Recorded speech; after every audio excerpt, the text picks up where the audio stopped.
Teva Iga.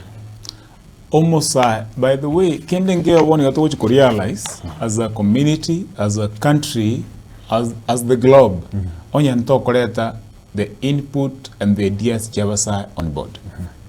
Abuga Boniga, the largest population as a country, it must be recognized and appreciated.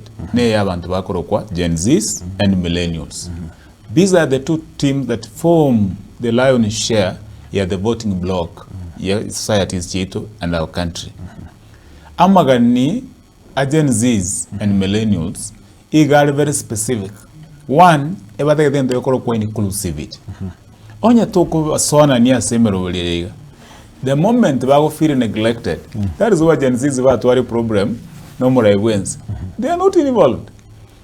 To avoid you are the leaders of tomorrow. It is high time that we must change the narrative. I read something, part of the resolution is Timothy Bosire Abuate on the youth inclusion in leadership. We'll give them a chance to come on board. I loved that. Encourage on board. To realize the importance of what they have so that we can leverage on their unity. In one voice.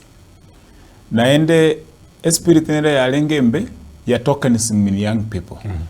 Omusawe kalichikula chiwe chikobange olenge kusupport ya buga. Lakini asinge njorei achire na 100 echi abuga tabuati oche nchiebao onsa kusupport Ray otiga abuga.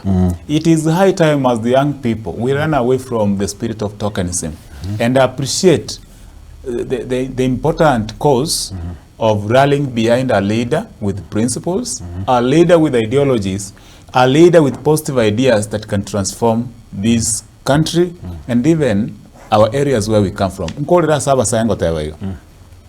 Eliaba saba part and parcel of the leadership.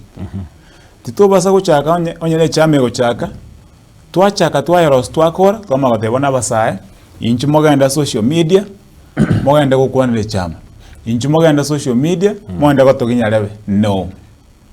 Let us call our young people to the table right from the very beginning. Aristotle initiated these procedures. We have a part of the process going forward.